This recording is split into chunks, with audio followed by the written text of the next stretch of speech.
পৃথিবীর উপরে আছাড় মারবে, মাউন্ট এভারেস্ট পর্যন্ত পানির নিচে চলে যাবে, ধ্বংস হয়ে যাবে। জীব জানোয়ারগুলি, মানব জাতিগুলি পালানোর কোনো রাস্তা খুঁজে পাবে না। হায় হায়, সেই দিন বড় কঠিন হবে। আল কারিআতু মাল কারিআ ওয়া মা আদরাকা মাল কারিআ ইয়াউমা ইয়াকুনুন নাসু কাল ফারাশিল মাবসুস ওয়া তাকুনুল জিবালু কাল ইহিনিল মানফুস। আল্লাহ ডাক দিলেন, হাবিব, মহাপ্রলয়, মহাপ্রলয়, মহাপ্রলয় কি জানেন?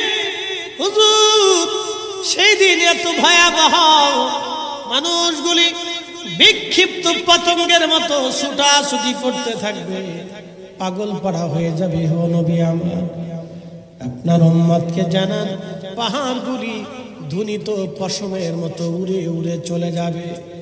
পৃথিবীর বড় বড় পাহাড়গুলি পশমের মতো আকাশে উঠতে থাকবে, মনে হবে পশম উড়ে উড়ে চলে যায়। ধ্বনিত পশম, পশমের গদার মধ্যে যদি আপনি বড় লাঠি দিয়ে আঘাত করেন অথবা বাতাস ছেড়ে দেন, পশমগুলি উড়ে উঠতে থাকবে যেমন করে। আল্লাহ ডাক দিলেন, হাবিব, ধ্বনিত পশমের মতো পাহাড়গুলি উঠতে থাকবে। পতঙ্গ যেইভাবে কীট পতঙ্গ ছুটাছুটি করে, ওইভাবে মানব গোষ্ঠীগুলি ছুটাছুটি করবে। মা সন্তান ভুলে যাবে, সন্তান মা ভুলে যাবে। বিবির গর্ভে যদি বাচ্চা থেকে কোনো নারীর, ভয়ে গর্ভপাত হয়ে যাবে। যুবকের চেহারা যদি সুন্দর থাকে, চিন্তায় পেরেশানিতে বৃদ্ধ হয়ে যাবে। কাঁচা কাঁচা চুলগুলি সেই দিন সাদা হয়ে যাবে।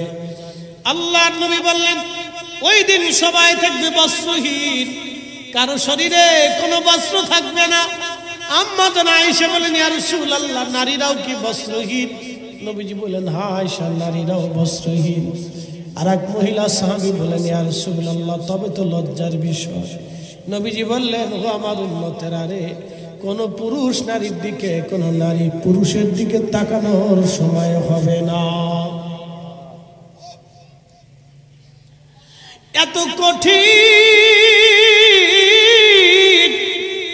প্রিয় নবী ডাক দিয়ে বলেন, আমার উম্মতেরা, তিন জায়গাতে মা সন্তানের পরিচয় দিবে না, সন্তান মার পরিচয় দিবে না, বন্ধু বান্ধবের পরিচয় হবে না, স্বামী স্ত্রীর পরিচয় দিবে না, স্ত্রীর স্বামীর পরিচয় দিবে না। এখনকার বেটিরা তো কোনো কথাই নাই, স্বামী ভালো না লাগলে তালাক মেরে চলে যায়। আর এমন কিছু মহিলা আছে, বাচ্চা রেখে অন্য পুরুষের হাত ধরে চলে যায়। ওরা শুয়ের কুত্তার চাইতেও খারাপ। এই কথা কেন যারা বলে নিকৃষ্ট, শুয়োর কুত্তার চাইতেও নিকৃষ্ট। ও মানুষ হতেই পারে না, ও মানুষই হতে পারে। বহু হচ্ছে আজকে বাংলাদেশে, বহু হচ্ছে, শত শত হচ্ছে। লা হাওলা ওয়ালা কুওয়াতা ইল্লা বিল্লাহ। আমি আগে বলছি, মহামারী আসতেছে, মহামারী। ভাবলে গা শিহরে উঠবে, মহামারী আসতেছে। বহু পুরুষ স্ত্রী সন্তান রেখে চলে গেল,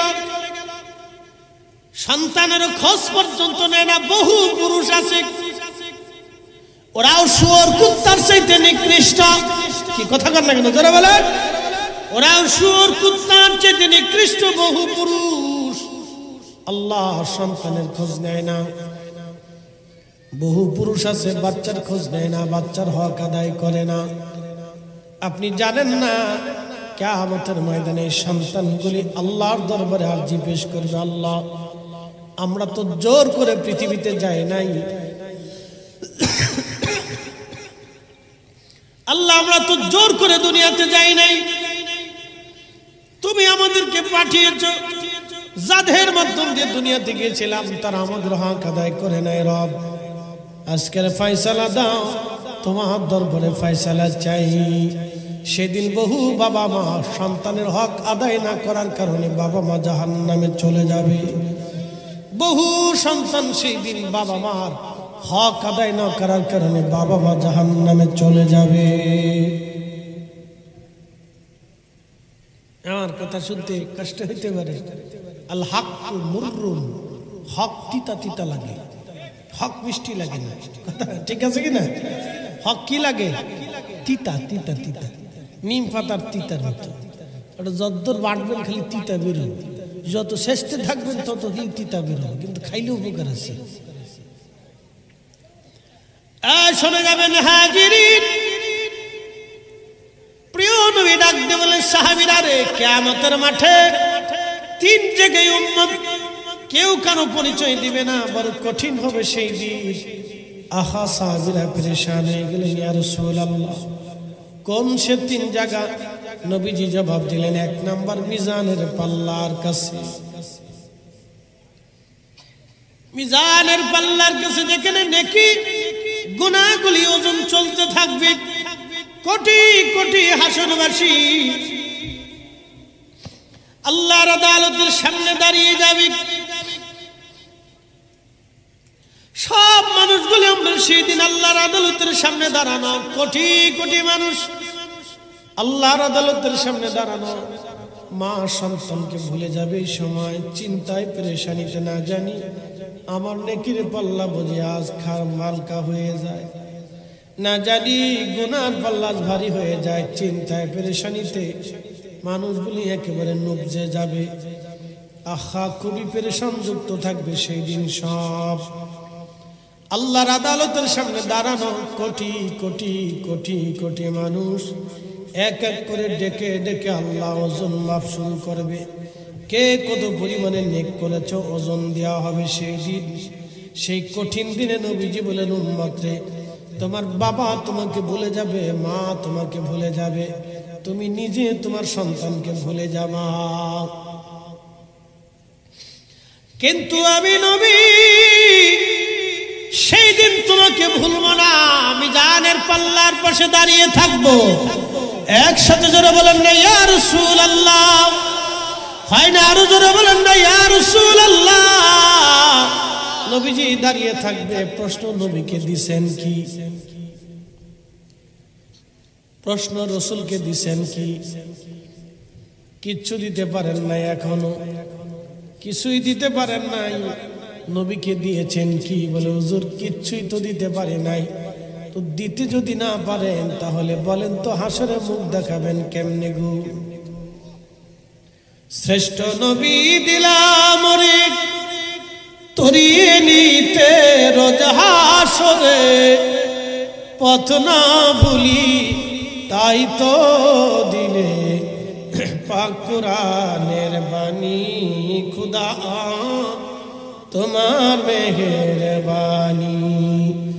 সুন্দর ফুল সুন্দর ফল, মিঠা নদীর পানি, খুদা তোমার মেহেরবানি। প্রশ্ন দুনিয়াতে নবীকে দিছেন কি? কিছুই দিতে পারেন না। আজ আপনি হালাল হারাম দিলেন না, বেশি গুজে চললেন না, সুন্নত দিলেন না, দুরুদ দিলেন না, নামাজ দিলেন না, রোজা দিলেন না, হজ দিলেন না, যাকাত দিলেন না, সাদকা দিলেন না। দিবেন কি? কিয়ামতের ময়দানে কোন চেহারা নিয়ে, কোন আশা নিয়ে নবীজির সামনে দাঁড়াবেন?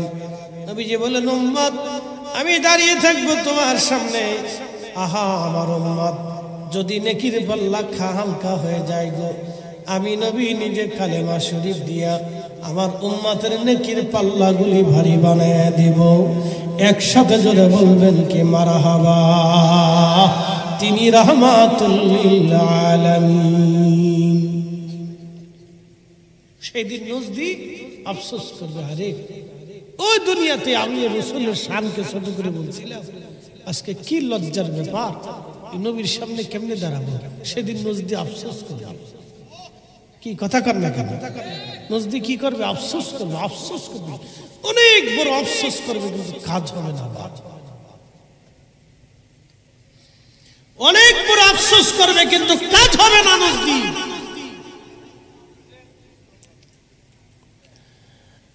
মুসলমান খুব মনোযোগ দিবেন। প্রিয় নবী রাহমাতুল লিল আলামিন সেই দিন মিজানের পাল্লার সামনে দাঁড়ানো আহা বড় কঠিন সেই দিনটা। সেই দিনে আমার নবী রাহমাতুল লিল আলামিন উম্মতের আমলনামাতে কালেমা শরীফ যখন নেকের পাল্লায় দিয়ে দিবে, ঠিক তখনই নেকের পাল্লা ভারী হয়ে যাবে। একসাথে জোরে বলা যাবে কি মারহাবা? চিৎকার মেরে জোরে বলেন আল্লাহু আকবার।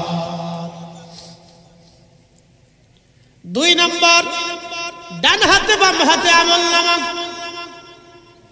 এই জায়গায় কেউ কারো কথা মনে রাখবে না, এই জায়গায় কেউ কারো কথা মনে রাখবে না, কারো স্মরণে থাকবে না। সবাই খুবই চিন্তা, আজকে আমার আমলনামা কেমন হতে হবে। যার বাম হাতে আমলনামা যারে তার পিছন দিক দিয়ে বাম হাতে ধরিয়ে দেওয়া হবে, যার ডান হাতে আমলনামা তার সামনে দিয়ে ডান হাতে আমলনামা দেওয়া হবে। 2 নম্বর, ফুলসিরাতের ঘাট 30,000 বছর লাগবে একবারে মিনিমাম পার হতে। 30,000 বছর লাগবে। কেউ হামাগুড়ি দিয়ে দিয়ে পার হবে। কত দূর যাবে আবার ঝিমাবে, কত দূর যাবে আবার ঝিমাবে, হামাগুড়ি দিয়ে দিয়ে কোন রকম বড় কষ্ট করে পার হবে। কেউ বিদ্যুৎ গতিতে পার হয়ে চোখের পলকে পার হয়ে যাবে।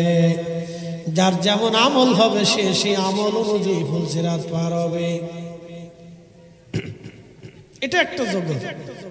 দুনিয়াতে মাত্র বাঁচছেন 60 বছর, আর ফুলসিরাত পার হতে লাগবে 30,000 বছর। এবার গুনে গেতে দেখেন যে ওই জগৎ কত বড় হবে। হাসরের মাঠ কত হাজার বছর হবে তার হিসাব নেই। একসাথে বলবেন আল্লাহু আকবার।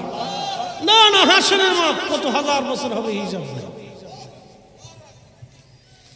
তারুজুল মালাইকাতু আর রূহু ইলাইহি ফি ইয়াউমিন কানা মিকদারুহু 50,000 সানা। আল্লাহ কোরআনে বললেন দুনিয়ার 50,000 বছর, এক এক সেকেন্ড করে 60 সেকেন্ড, এক এক মিনিট, এক এক মিনিট করে 60 মিনিট, একটা ঘন্টা, এক এক ঘন্টা করে 24 ঘন্টার দিন ও রাত। 24 ঘন্টার দিন ও রাতে 365 দিন একটা বছর হয়। এক এক বছর করে আল্লাহু আকবার 50,000 বছর পার হইলে যত বড় হবে হাসরের একটা দিন তত বড় হবে। হাসরের একটা দিন তত বড়, হাসরের একটা দিন তত বড়। সেই দিনের হিসাব অনুযায়ী গরিবরা ধনীদের 500 বছর আগে জান্নাতে চলে যাবে। একবার জোরে বলেন আল্লাহু আকবার। আর যারা ল্যাংড়া কানা বুবা আর ওই যে গরিব মিসকিন অসহায় ফকির মিসকিনদের টাকা মাইরে মেরে সুইস ব্যাংকে যারা পাঠাইছে, ওরা কোনোদিনও জান্নাতের চেহারা দেখবে না। আপনি ঠিক করলেও ঠিক, না ঠিক করলেও ঠিক। ওরা কম এই গরিবেরটা বুঝাই দিয়ে তারপরে যেন জান্নাতে যায়, তার আগে পাবে না। 14 গোষ্ঠী চেষ্টা করলেও পারবে না। 14 পুরুষও যদি চেষ্টা করে তাও পারবে না। কারণ এদেশের 18 কোটি গরিবের ভিতর 205 লক্ষ ভিখারি আছে, 210 লক্ষ কানা আছে, 210-20 লক্ষ বোবা আছে, ল্যাংড়া আছে, বিধবা আছে, অসুস্থ আছে। এই সবার টাকা চুরি করে খেয়েছে। ও কানাগুলি কিয়ামতের ময়দানে কবে আল্লাহ আমি কানা ছিলাম, ও আমারটা খাইছে, হিসাব দিতে কয়েছে, বুঝাই দিতে কয়। এরকম সে তাম হাসর বেড়ে তালাশ করবে। তুই যত কানার কাছ থেকে টাকা খাইছিলি সবার কাছ থেকে মাপ চাই নিয়ে কিয়ামতের ময়দানে কানা খুঁজতে যাবে যে বাংলাদেশের কানা কারা ছিল। খুঁজে খুঁজে খুঁজতে খুঁজতে খুঁজতে খুঁজতে কত হাজার কোটি বছর পার হবে তার হিসাব নাই। পরে কানার কাছে গেলে কানা দিবে লাথি সাতাশ, দূর হয় কোথা থাকে। আজকে আমারটা দুনিয়াতে খাইছিলি না, আইসি গেটা ওটা আজকে জায়গা পাবি না, যা। এরপরে 2-4 কানা যদি বলে যে তোর মাফ করবেই না, তো আল্লাহ বলবে মাফ যেহেতু হলেই না তো আমি মাফ করতে পারবো না, কারণ বান্দা মাফ করে না, তা আমি কেমনি মাফ করব? এই কথা কার নাকি তোরা বলে। এই জন্য রাজা বাদশা হওয়ার আগে আখিরাতটা চিন্তা করা উচিত। কিন্তু এই চিন্তা, এই ওয়াজ তো তারা শোনে না, কারণ তারা যে ঘরের ভিতরে থাকে এই ঘরে মাইকের আওয়াজ যায় না। আরে ওইছে ঘুরে ঘুরে ওইছে ওইছে, থাক থাক থাক, চলবে চলবে চলবে।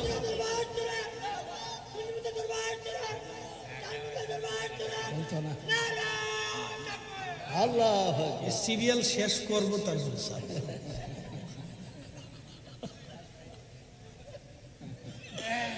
আল্লাহ কি ভাবতেছেন আপনারা কত? এরপরে বুবার দলের একবার আল্লাহ আমরা বুবা ছিলাম, আমরা জন্য সরকারি বরাদ্দ ছিল, ওরা চুরি করে খাইছি। লন্ডন বেগম পাড়ায় বাড়ি বানাইছিলাম আমি, ভাঙা ঘরের ভিতরে ছিলাম, বৃষ্টির দিনে পানি পড়তো, হিসাব দিয়ে জান্নাতে যাইতে কম। কি যে ধরা খাবে সেই দিন, কি যে ধরা পড়বে তার কোনো হিসাব নাই, মারাত্মক ধরা। শুনে যাবেন ভাইজান আমার, কত কঠিন হবে সেই দিন। লক্ষ লক্ষ বুবাদের কাছে যাবেন, হাজার হাজার কোটি কোটি বছর পার হবে, খুঁজে খুঁজে হাসরের মাঠ। বুঝতে পারতেছেন এক আর দুইজন মানুষ না, ট্রিলিয়ন বিলিয়ন কোটি মানুষ, আদম সফিউল্লাহ থেকে একেবারে কিয়ামত অবধি পর্যন্ত যত মানুষ আছে সব মানুষের বিনে এই মানুষগুলি তালাশ করে করে মাপ চেতে হবে। বুঝতে পারতেছেন কত কঠিন সেই দিন। এই জন্য নবীজি বলেন, আমার উম্মতেরা যারা গরিব আছো, সুসংবাদ তোমরা শুনে নাও, ধনীদের 500 বছর আগে তোমরা জান্নাতে চলে যাবা। একবার জোরে বলেন আল্লাহু আকবার। না আরো জোরে বলেন, জোরে বলেন। আমরা কি সাতার ধনী, আরবে যায় দেখেন তো কত ধনী। আরো ধনী যদি দেখতেছেন তো উন্নত বিশ্বে যায় দেখেন। আমাদের দুই সাইডে ধনীরা এরা কিনে রেখে বাড়ির সামনে ওই দারোয়ান রাখতে পারে, বুঝলেন না? মনে হয় আমাদের দেশে যে ধনী আছে দুই সাইডে কিনে তারা বাড়িতে দারোয়ান রাখতে পারে, এরকম ধনী আছে আরো। বাপরে বাপ, কত টাকার মালিক সে নিজেও জানে না। বউ আছে 36টি। কি হাসেন কে? কথা খারাপ গেছি ভাই? কয়টা আছে? কারো 17টা 20টা 25টা 20টা, যার যত টাকা তার তত বউ আছে। এটা কি করে বউ দিয়ে আল্লাহ জানে। বত্তা বানায় খান না, জিন না ভূত না মানুষ না গরু না ছাগল, বুঝি না আমি কিছু। আরো বার আরো আছে, আরো বার আরো।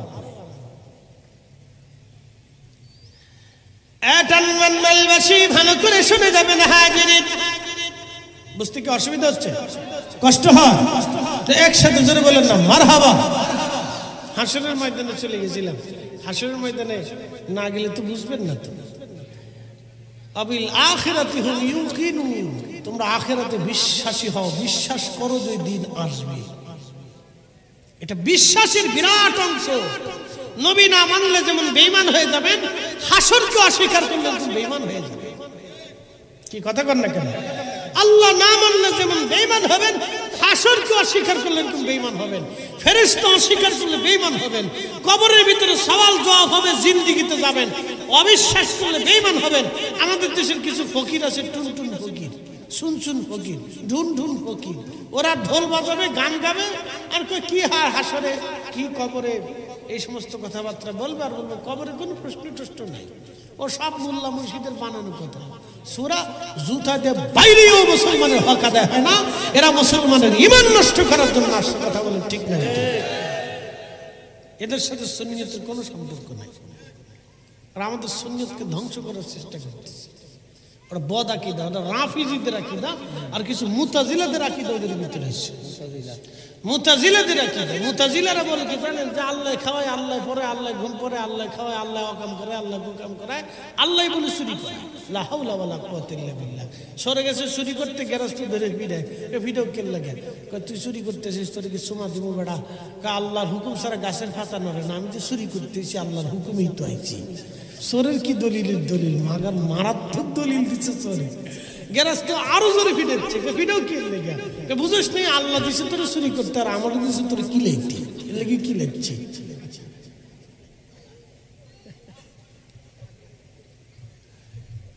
এই হলো অবস্থা। তো মুতাজিলাদের আকীদা হচ্ছে আল্লাহ খাওয়ায়, আল্লাহ পরে, আল্লাহ ঘুম পরে, আল্লাহর হুকুম ছাড়া গাছের পাতা নড়ে না। আমি যে চুরি করছি আল্লাহ করে, আমি যে জেনা করছি আল্লাহ করে, আমি যে আকাম কুকাম করছি এটা আল্লাহ করে, আমি ডাকাতি করছি এটা আল্লাহ করে। বুঝতে পারছেন? এটা হলো তাদের আকীদা। এই সমস্ত বদ আকীদার থেকে আমাদেরকে আল্লাহ হেফাজত করুন, বলেন আমিন। তুমি যেমনি নাচো এমনি নাচি, পুতুলের কি দোষ? একটা গান আছে না, এটা মুতাজিলাদের আকীদা বহন করে, লা হাওলা ওয়ালা কুওয়াতা ইল্লা বিল্লাহ। আরেকটা আছে, লালন ফকির গেছিল, তোরা কে যাবি নবীর নৌকাতে আয়। দেখেন গাইছে খুব ভালো। রূপকাঠির ওই নৌকা খানি নাহি ডুবার ভয়। এখন যদি তুই টুনটুন বাড়ি দেওয়া যাইত রে ভাই, তুই এই দেশের যত জুলা বানাচ্ছি সব দৌড় মারত। কোন শিল্পী আইছে? তোরা কে যাবি নবীর নৌকাতে আয়, নবী না মানে যারা মহাহেদ কাফের তারা এ দুনিয়ায়। লেখছে কিন্তু ভালো। এরপরে কি লেখছে দেখে, যিনি মুর্শিদ তিনি রসূল তিনি খুদা হয়। লা হাওলা ওয়ালা কুওয়াতা ইল্লা বিল্লাহ। আস্তাগফিরুল্লাহল আযীম। আল্লাহকে, রসূলকে, মুর্শিদকে এক কাতারে নিয়ে আসে, এটা ব্রহ্মবাদের বিশ্বাস। নাউজুবিল্লাহ। না আরো জোরে বলে, আরো জোরে বলে। এই বিশ্বাস নিয়ে কোন মুসলমান কবরে গেলে তার জাহান্নাম ছাড়া কোনো রাস্তা হবে না। কথা বলেন ঠিক না বেঠিক? দেখুন ইসলামের বিশ্বাসের ভিতরেই বলে এটা কুফরি আকীদা। আমাদের দেশের মানুষের বুঝুক আর না বুঝুক, কলা গিলে খাচ্ছে। ও ফরমালিন আছে কি না আছে দেখবে না, ওর কলার ভিতরে মাছি বসে না, ফরমালিনের সোডে। একটু মজা লাগতেছে, শুনে টুনে চলে আসতেছে, দুই বাড়ি দিয়ে বাস। টাকা কিছু থাকলে পকেট থেকে সুরে মেরে দিচ্ছে, ল আরো গা। টানবান্ডালবাসী ভালো করে শুনে যাবেন, আমার উপর রাগ করলেও কিছু করার নাই, খুশি হলেও কিছু করার নাই। আমি আল্লাহর জন্য কথা বলি, রাসূলের আহলে সুন্নাত ওয়াল জামাতের পক্ষে কথা বলি। যে ঈমান নিয়ে হযরত শাহজালাল ইয়ামানি এসেছিলেন, আমি সেই ঈমানের কথা বলি। যে ঈমান নিয়ে সতুরার হুজুর কেবলাই জমিনে দাওয়াত দিয়েছেন, যে ঈমান নিয়ে হুজুর খাজা মঈনুদ্দিন চিশতি আজমেরী সেনজিরি যেই কালেমার পতাকা বহন করেছিলেন, দাদা গঞ্জ বক্স রহমাতুল্লাহ আলাইহি, হাজার বছর মুজাদ্দিদ শাইখুনা ইমামুনা মুজাদ্দিদ আল ফাসানি সরহিন্দি রহমাতুল্লাহ আলাইহি যেই ঈমানের জন্য লড়াই করেছিলেন, সেই ঈমানের কথা বলতেছি। ভালো লাগলো ভালো, না লাগলো ভালো, মন্দ বললো ভালো, প্রশংসা করলো ভালো, কিছুই করার নাই, কথা বলতেই হবে। কথা বলেন ঠিক কিনা? আমরা ফিরে যাব কার কাছে? একসাথে বলে, আরো জোরে বলে। এতে কি কোনো সন্দেহ আছে? এক বিন্দু সন্দেহ। জিজ্ঞাসিত ওনার কাছে, হাসরের মাঠ কায়েম হয়ে যাবে। আল্লাহ রাব্বুল আলামিন বললেন, দুনিয়ার 50,000 বছরের সমান একটা দিন হবে হাসরের মাঠ। ও আমার বান্দারা শোনো। নবীজি বললেন, উম্মত তোমরা শোনো, সেই দিনটাকে তোমরা ভয় করো, সেই দিনের কঠিন বিপদ থেকে তোমরা বেঁচে থাকো। সাহাবায়ে কেরাম বললেন, ইয়া রাসূলুল্লাহ কোন বিপদ? বলতেছে, উম্মত রে, কিয়ামতের ময়দান কায়েম হবে, মাঠ এক পাশে কিছু মানুষকে আল্লাহ শাস্তি দিবে। তারা কারা? যারা অবৈধভাবে সম্পদ উপার্জন করত, অন্যের জমি মেরে দিছে, টাকা মেরে দিছে, অর্থ মেরে দিছে, সুদ খাইছে, ঘুষ খাইছে, অন্যের ঠকাই দিছে, অন্যের টাকা মেরে দিয়ে একবারে তার ফকির বানায় বাস পয়সা করে মালিক হয়ে গেছে। এই সমস্ত মানুষ যারা সম্পদ রেখেই তো চলে আসবে, তারা তো সব খেতে পারবে না। তো কিছু মানুষ সম্পদ রেখে চলে আসবে, এই সম্পদ তার গলার ভিতরে সাপ বানাইয়া কিয়ামতের ময়দানে আল্লাহ ঝুলাই দিবে। আর মেহশরের মাঠের এক পাশে আল্লাহ রাব্বুল আলামিন তাদেরকে রেখে দিবে। সমস্ত শরীরের ভিতরে সর্প তাকে পেঁচাইয়া মুখের মধ্যে কামড় মারতে থাকবে। প্রত্যেক সবলে সবলে মুখের গোশত চামড়াগুলি উঠে উঠে চলে যাবে, আবার গোশত চামড়া হবে, আবার উঠে চলে যাবে। এমন কামড় হবে, এমন বিষের ক্রিয়া চলবে। একটা কামড়ে 40 বছর পর্যন্ত বিষ ক্রিয়া চলবে। যত কামড় দিবে বিষের যন্ত্রণা তত বাড়বে, যত কামড়াবে তত যন্ত্রণা বাড়বে। গগন বিদারের চিৎকারে হাসরের ময়দান প্রকম্পিত হবে। কোটি কোটি হাসরবাসী তাদের দিকে তাকায় দেখবার আফসোস করবে, হায় হায় হায় এরা কারা? যারা দুনিয়াতে অবৈধভাবে সম্পদ রেখে সন্তানের জন্য জমা করে এসেছিল, আল্লাহর পথে কোনো কিছুই তারা ব্যয় করে নাই। এই সম্পদ আজকে তাদের জন্য সাপের আকৃতি বানানো হবে। কি কঠিন হবে সেই দিন। নবী বলেন, উম্মত, এই কঠিন দিবস থেকে তোমরা বাঁচার চেষ্টা করো। কতদিন পর্যন্ত সাপে কামড়াবে? 1 আর 2 দিন, 2, 1, 2, 4 বছর হবে না। নবীজি বললেন, সমগ্র মানব জাতির হিসাব কিতাব শেষ হবে, সব ফেরেশতাদের হিসাব নিকাশ শেষ হবে। কোটি কোটি ফেরেশতাদের হিসাব টানা হবে। জিব্রাইল, মিকাইল, ইসরাফিল, আজরাইল, মালিক ফেরেশতা, কেরামান কাতিবিন, মুনকার নেকির, রুম্মান ফেরেশতা, যত ফেরেশতা আছে আল্লাহর, হাজার হাজার কোটি কোটি ফেরেশতা। পানির ফেরেশতা, আসমানের ফেরেশতা, মেঘের ফেরেশতা, পাহাড়ের ফেরেশতা, গাছের ফেরেশতা, খাবারের ফেরেশতা, বাতাসের ফেরেশতা, অক্সিজেনের ফেরেশতা, আমাদের যত দুনিয়ার যত ফেরেশতা নিযুক্ত আছে আকাশে জমিনে, সব ফেরেশতারা আল্লাহর আদালতের সামনে সারি সারি হয়ে দাঁড়াবে। আল্লাহ সবার জীবনের হিসাব নেবে। তুমি কি কি করেছো, আমার হুকুম ঠিক মতো আদায় করছো কিনা, সেই দিন আল্লাহ হিসাব নেবে। একটু পড়েন তো, লা হাওলা, শয়তান এসে জোরে বলে, লা হাওলা ওয়ালা কুওয়াতা ইল্লা বিল্লাহ, লা হাওলা ওয়ালা কুওয়াতা ইল্লা বিল্লাহ। শয়তান চেষ্টা করতেছে মার্চ নষ্ট করার জন্য। একসাথে জোরে বলি তো, আল্লাহু আকবার, নারে তাকবীর, নারে রিসালাত। এই উপস্থিতি খুব মনোযোগ দেবেন। হাসরের মাঠের এক পাশে মানব জাতির হিসাব হলো, জিনদের হিসাব শুরু হবে। মানব জাতি সৃষ্টি করার কোটি কোটি বছর আগে আল্লাহ জিন বানিয়েছিলেন। জিন, এই জন্য বিজ্ঞানীরা দেখবেন পৃথিবীর ভূখণ্ডে কোটি কোটি বছরের আগের ওই জীব জানোয়ারের, তারপরে আপনার জীব জানোয়ারের এই ধ্বংসাবশেষ খুঁজে পাওয়া যায় মাঝে মধ্যে। কোটি কোটি বছর আগে, কোটি কোটি বছর আগে মালয়েশিয়াতে একটা গুহা আছে, গুহার নাম বাতু গুহা। মালয়েশিয়াতে একটা গুহা আছে, বাতু গুহা। এই বাতু গুহার বয়স 40 কোটি বছর। একটা পাহাড় আছে, পাহাড়ের একটা গুহা আছে, নাম হচ্ছে বাতু গুহা। 40 কোটি বছর বয়স। এর গুহার সামনে হিন্দুরা একটা মূর্তি বানায় রাখছে, তামিলনাড়ুর হিন্দুরা। মূর্তিটার নাম দিছে ওদের বলে যুদ্ধের দেবতা। দেখতে হনুমানের মতো দেখা যায়, বুঝতে পারছেন? ওরা নাম দিছে আমাদের যুদ্ধের দেবতা। আর এর ভিতরে যে কত মন্দির আছে, প্রতিমা আছে, তার হিসাব নাই। হিন্দুরা পূজা অর্চনা করে গুহার ভিতরে। বাতু গুহা, হিন্দুরা পূজা অর্চনা করে গুহার ভিতরে। মুসলমান খুব মনোযোগ দিবেন। 40 কোটি বছর বয়সে গুহা, তার মানে বোঝা গেল কত বছর হতে পারে। ভালো করে বুঝেন, এই মানব জাতি সৃষ্টি করার আগে আল্লাহ জিন জাতি বানিয়েছিলেন। জিনেরা কোটি কোটি কোটি কোটি জিন আল্লাহর আদালতের সামনে দাঁড়াবে, আল্লাহর বিচারের কাঠগড়ায় তারা দাঁড়াবে। তাদের হাজার হাজার বছর জীবনের হায়াতের হিসাব আল্লাহর দরবারে দিতে হবে। ও টানমান্দাইলবাসী, ভালো করে শুনে যান, সেই দিন জিনদের হিসাব আল্লাহ টানবে, ফেরেশতা। ততদিনে ওই সাপে কিন্তু তারে কামড়াচ্ছে, সাপে কিন্তু তারে শাস্তি দিতেছে। এরপরে গরু ছাগলের হিসাব আসবে। একসাথে বলবেন আল্লাহু আকবার। বলে গরু ছাগলের হিসাব আছে, আর গরু ছাগলের হিসাব আছে।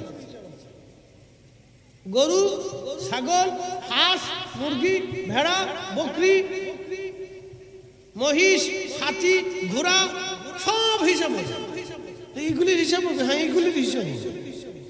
এক বিড়াল আর এক বিড়ালের বিরুদ্ধে মামলা করবে। আল্লাহ, ওই বিড়ালে আমি টানমাইন্দেল দক্ষিণ পাড়া গেছিলাম, ও আমার কামড়াচ্ছিল, আল্লাহ মারছিল, খাইতে দেয়নি, আমি বিচার চাই। দুনিয়ার কোনো আদালত নাই।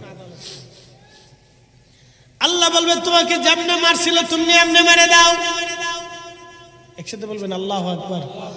বিড়ালেরও বিচার হবে সেই দিন। কুকুর এক কুকুরকে ডাক দিয়ে বলবো রব্বুল আলামিন এই কুকুর আমাকে মারছিল, আল্লাহ বিচার চাই বলে যেমনে মারছিল তেমনে মেরে দাও। সেই দিন গরুতে বিচার দিবে আল্লাহ, আল্লাহ দুনিয়াতে আমি তার খেতে ধান খাইতে গেছিলাম, আল্লাহ আমি তো জানি তুমি আমারে বুবা বানাইছিলা, আল্লাহ তার ধানের ক্ষেত তুমি আমার জন্য হালাল বানাইছিলা, আমি তো হালালটাই খেতে গেছিলাম, কিন্তু এই লোকটা আমাকে লাঠি দিয়ে পিটাইছিল, মারছিল, আল্লাহ আজকে আমি ফায়সালা চাই বলে তোমরা যেমনে পিটাইছিল তুমি অমনি শিং দিয়ে আজকে গুতাই দাও। শুনলে হাসি শোনা যায় না, কিন্তু বিচার হবে আল্লাহ।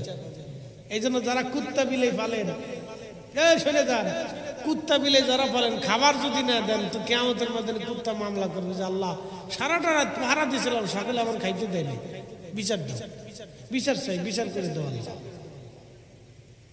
সেই দিন কিন্তু আল্লাহ বিচার করে। ও মুসলমান, রাস্তা দিয়ে কুত্তা হেঁটে যায়, অনেকে কুত্তারে মারে, লাঠি দিয়ে পিটুনি দেয়।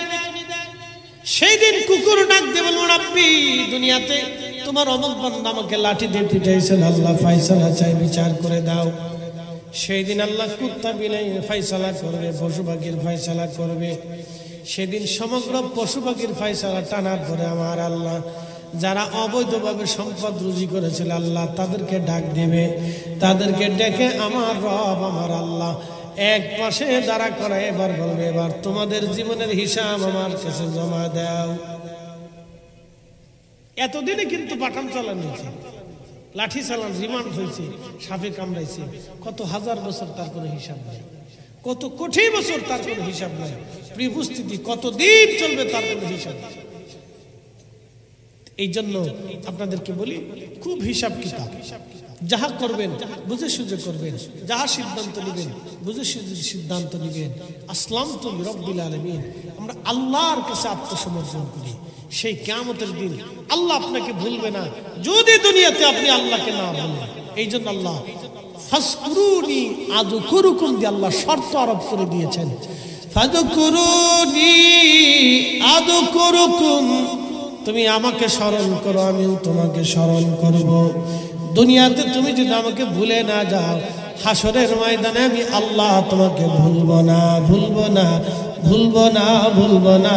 চিৎকার মেরে জোরে বলেন আল্লাহু আকবার। একটু জবান খুলে বলেন আল্লাহু আকবার।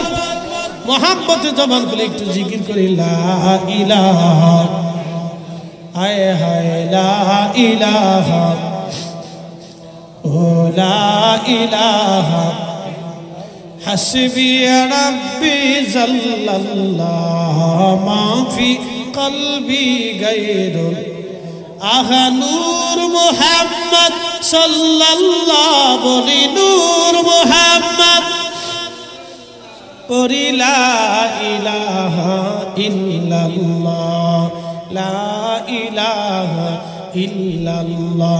জবান খুলে আল্লাহ আল্লাহ আল্লাহ আল্লাহ আল্লাহ আল্লাহ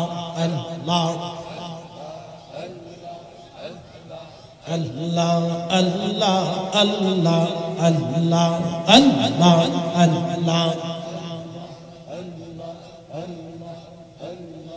আল্লাহ তোমার লীলা খেলা কেউ বুঝে কেউ বুঝে না যাহা, আল্লাহ তোমার লীলা খেলা কেউ বুঝে কেউ বুঝে না যাহা, আল্লাহ আল্লাহ। কাউকে রাখো গাছ তহলা তে, কাউকে রাখো বালাখানায় আল্লাহ, কাউকে রাখো গাছ তহলা তে, কাউকে রাখো বালাখানায় আল্লাহ তোমার লীলা খেলা কেউ বুঝে কেউ বুঝে না যাহা, আল্লাহ আল্লাহ আল্লাহ। ইব্রাহিম তোমার নবী ছিল নমরুদের আগুনে ফেললো, ইব্রাহিম তোমার নবী ছিল